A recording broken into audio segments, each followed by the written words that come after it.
gratefulness really leads to gracefulness, to that place of being in a grace-centered life, a way of living your life in a way that is a little easier, certainly a lot more joyous, that is more in alignment with our spiritual principles and the truths that we believe. So I started off the month by talking about what Ernest says about grace. And grace, he defines grace as the givingness of life. Life meaning the same word that would be synonymous with God or spirit or the universe or intelligence. In this case, he happened to use life. He has quite a few names that he uses for spirit, so this is one of them. And the other thing about it is that it's given automatically. Grace is given automatically. We don't have to do anything to get it. Grace is an unearned, ever-present flow of divine love. An unearned, ever-present flow of divine love. Grace is always available to us. We don't have to do anything. We don't have to earn it. We don't have to strive to bring more of it into our life. We just simply need to recognize it. To recognize that it's already there within us. Back when a few weeks ago when I was doing the Interfaith Forum, I was asked a question about, is God present in war? And just like with grace here, God is ever present. It is ever present. Grace is ever present. They are both always there, but they don't do us any good if we don't recognize it. It's all about us. God is constantly pouring itself into expression. Grace is constantly being our experience. But are we receptive to it? Are we open to seeing it? Are we open to recognizing it when it happens? Or are we shutting ourselves off from that experience? You know, the nature of grace is that the universe is constantly expressing its goodness through us and for us. It has to have an avenue to do it, though. It has to have a place to come into expression. And so if we don't recognize the possibility of grace, if we don't recognize the presence of the divine, then there's no place for it to operate in our experience. It shows up so beautifully when we open ourselves up to it. It shows up as unexpected blessings. It shows up as events that seem that they must just be synchronistic. There's no other way around it. It's way beyond being a coincidence. They show up in ways that we can't even begin to think of, but it's exactly what we needed in the moment when we open ourselves up to it. But to live gracefully, to live in a grace-filled life, we have to align our thoughts and actions with those ideas of love, of wisdom, peace, harmony, balance. We have to begin to allow those forces to be the guiding and directing part of our lives. They have to navigate us through our life as we're moving through it. I often hear this phrase about putting on rose-colored glasses. Well, I think we need to put on grace-colored glasses and look at everything through this idea of grace and gratitude. If I put on my glasses this morning and everything I see is filtered through the idea of love, of wisdom, of peace, of harmony, imagine what my experience is going to be. Even in the most mundane things, I am going to have a greater experience of life because I have opened myself up to it. I've recognized that it's there and I'm allowing it to be the directing force in my life. So gratitude can also be just like grace. Gratitude can be the lens through which we see grace. When we are grateful for the things that are happening in our lives, when we're looking at everything through our gratitude glasses, then everything begins to align itself with that idea of grace, with the givingness of spirit, with the givingness of life, with love moving into our expression. When we use gratitude as the lens that we look through things, we allow ourselves to see the subtle blessings of grace that are always working in our lives. They're always happening. Again, spirit is constantly giving itself forth. It's unearned. We don't have to do anything to deserve it. We just have to be able to recognize it. And glasses of gratitude allow us to see it a little more easily. When we are grateful for all the little things in our lives, then they can really begin to show up in all kinds of ways. Gratitude, looking at everything through gratitude, will soften our hearts. It'll soften those places in us that have been hardened by some of the experiences we've had in life. Softens our hearts, sharpens our vision, allows us to see a little more clearly, and it allows us to perceive grace in even the most little places in our lives. When we use this idea of looking at through the lens of gratitude, we discovered that grace is not rare, it's not reserved for those special people, or it's not reserved for those very special moments in our life, but it's abundant and constant and available to us each and every day. Ernest says this in the Science of Mind textbook. Why is it not moving? Okay, do it a different way. Gratitude is one of the chief graces of the human existence, and it is crowned in heaven with a consciousness of unity. It is crowned in heaven with a consciousness of unity. If I am believing that spirit is outside of me, if I'm believing that it's only reserved for certain people or certain things and I haven't done enough to deserve it yet, then I am not existing in a consciousness of unity. I am existing in this idea of separation, where spirit is something out and distant away from me. You know, like that old super Santa Claus God that we might have grown up with as children, that's, making a list and checking it twice. And only those who deserve are going to get. And those who don't deserve, well, they're going to get something else. If we have that idea of spirit as being something outside of ourselves, then it's hard to get to that consciousness of unity. And it's hard to experience the grace. And it's hard to find the things to be grateful for in our lives. If I feel undeserving all of the time, then it's hard for me to see things that I should be thankful to have. But if I can get to a place where I understand my oneness, and I understand that spirit needs a vessel to move into expression. Spirit needs somebody to come through into this world. And so as I open myself up to that unity of life, knowing that it is indwelling in me, as I said the first week, the place on which I stand is holy ground, for God is there. No matter where I stand, the presence of the divine is right there. If I open myself up to that idea and allow myself to be the conduit, to be the vessel that Spirit shows up in the world, then it's going to do so, and that grace is going to come flowing through in all kinds of wonderful and unique ways. But gratitude is more than just a feeling. Gratitude is something that we have to begin to develop in our lives.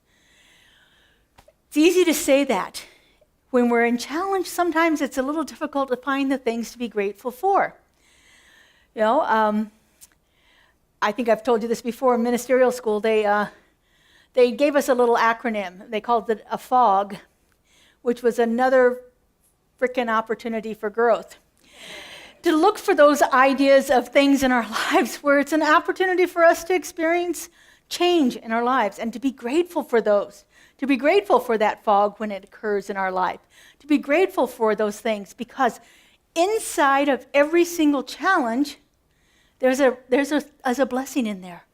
If nothing else, it's like a little bit more clarity about what my role is in the situation, or a little bit more clarity in how I perceive.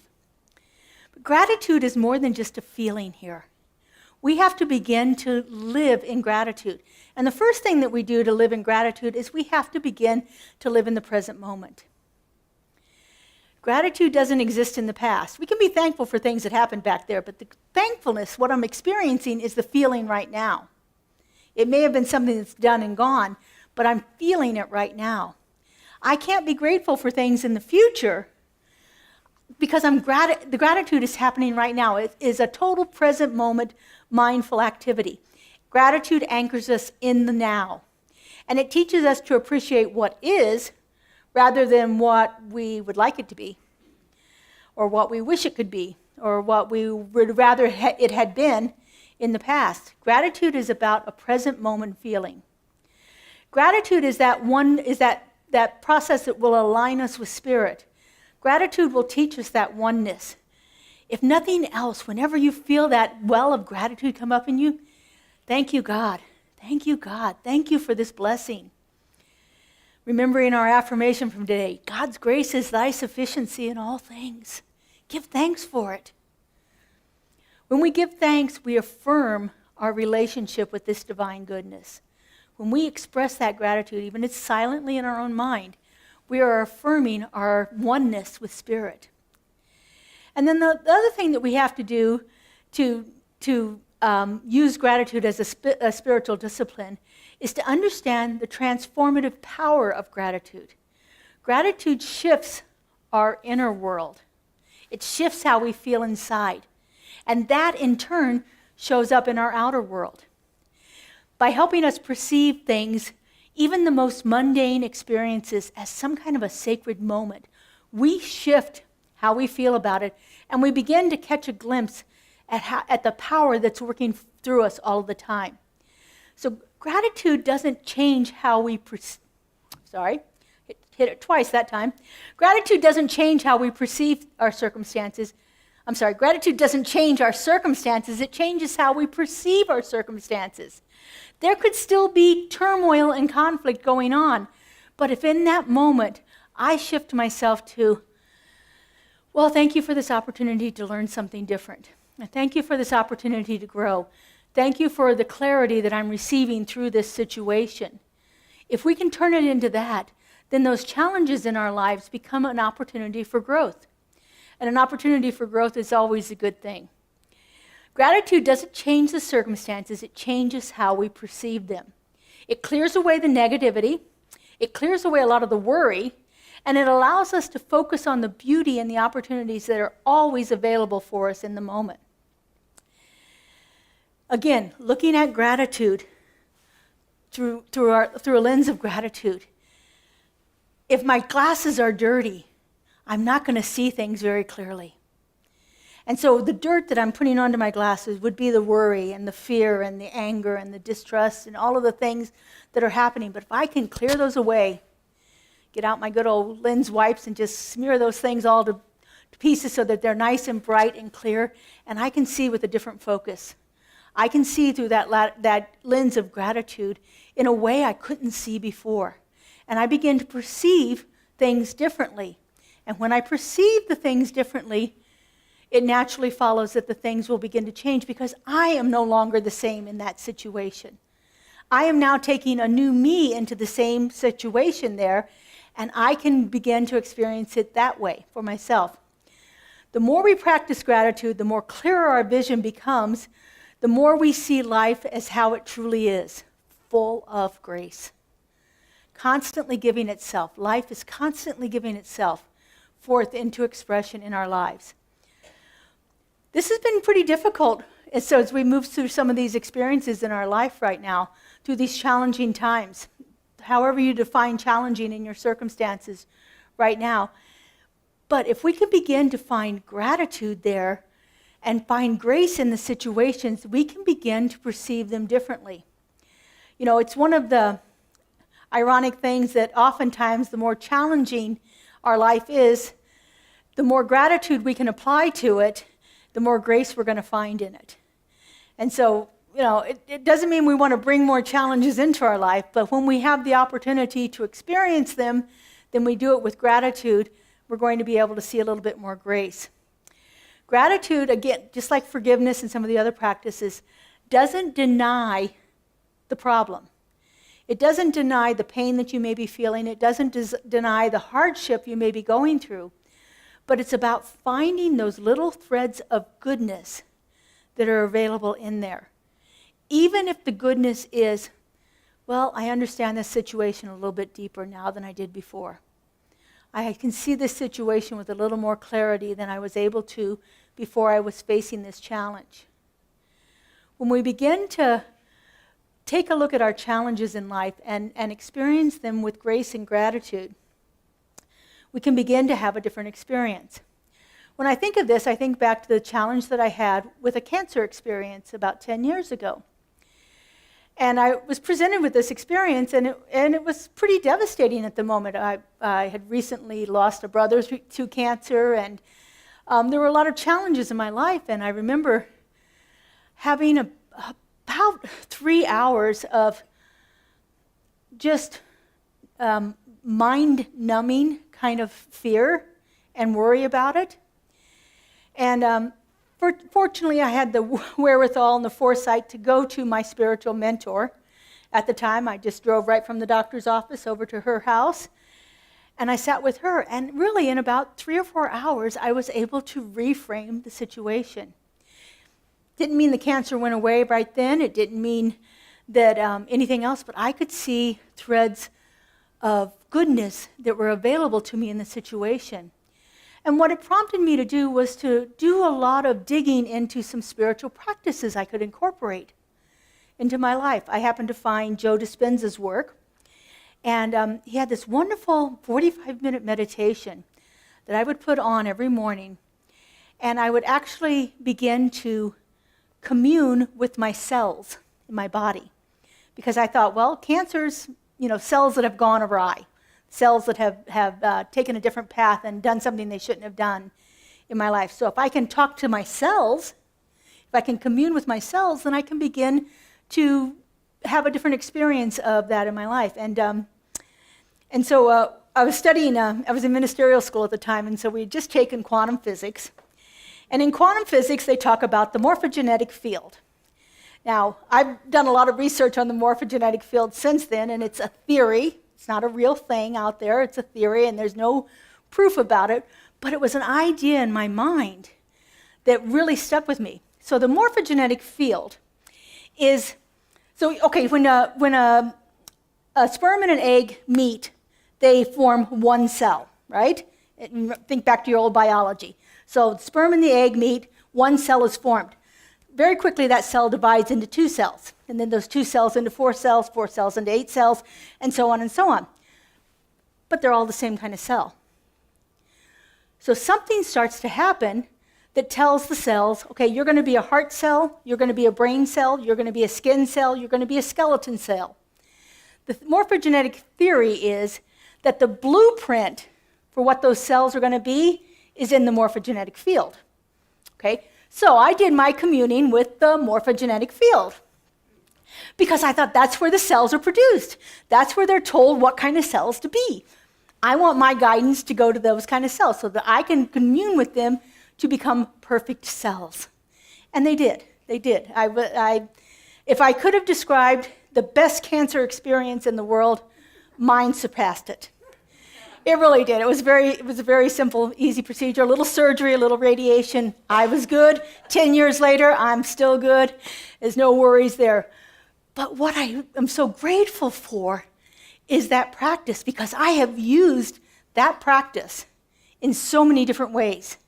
Every time I get a cold, I do a meditation with my morphogenetic field. Okay, we need to get some good white blood cells going here. Let's get these in, get them in there, get it going, get it out. I want all this infection gone. We're done.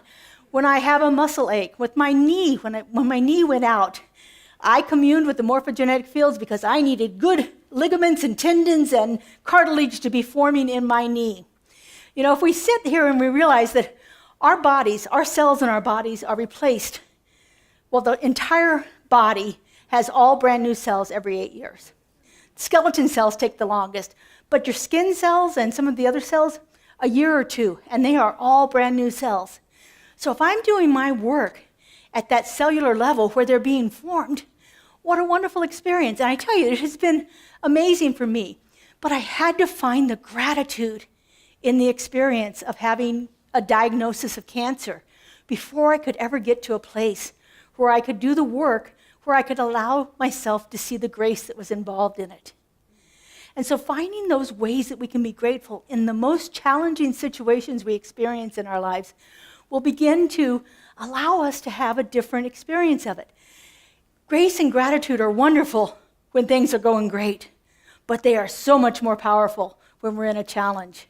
When we can actually begin to use these practices to overcome the situations in our lives, we can really begin to reframe all those lessons that we have. Instead of being a challenge, make it a gift. Imagine how our life would be different if we looked at all of our challenges as an opportunity for us to grow, for us to learn.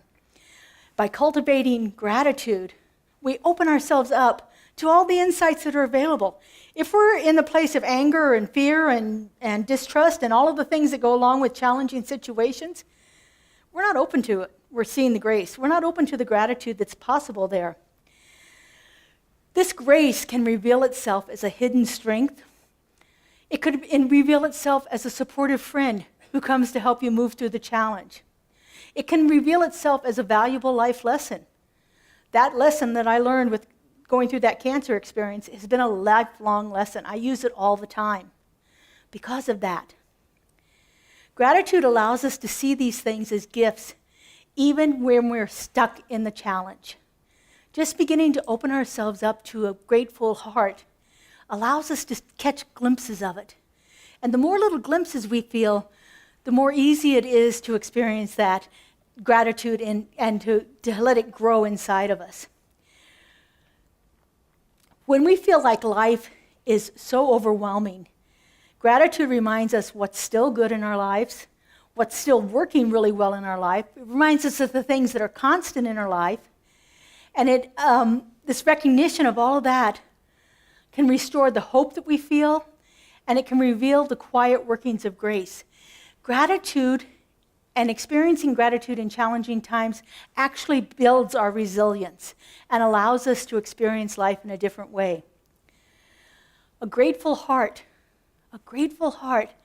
is the foundation for a grace-filled life.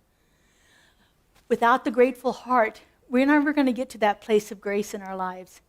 And so find every opportunity you have in every single moment, every single thing that you think of as a challenge or as a difficulty or something you would like to avoid. Look for the place to be grateful. Look for those little opportunities. Even if you have to say it with a little bit of sarcasm. Be grateful for it. Thank you, God, for this too. So allow gratitude to become a daily companion in your life. Because once we do that, we know that grace will follow naturally. By allowing ourselves to live in that attitude of gratitude, we open ourselves up to a greater experience of it.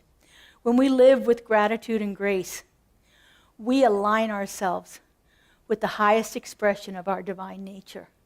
We remember the unity of life. We remember who and whose we are. We remember why we've come here. And we allow ourselves to be that conduit through which spirit flows into expression. When we live with grace and gratitude, we align ourselves with the highest expression of our divine nature. And who wouldn't want more of that? All right, I have an affirmation for us for today.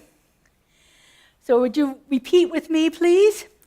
I choose to live each day with a grateful heart, knowing that the ever-present grace of Spirit guides and sustains me. And so it is.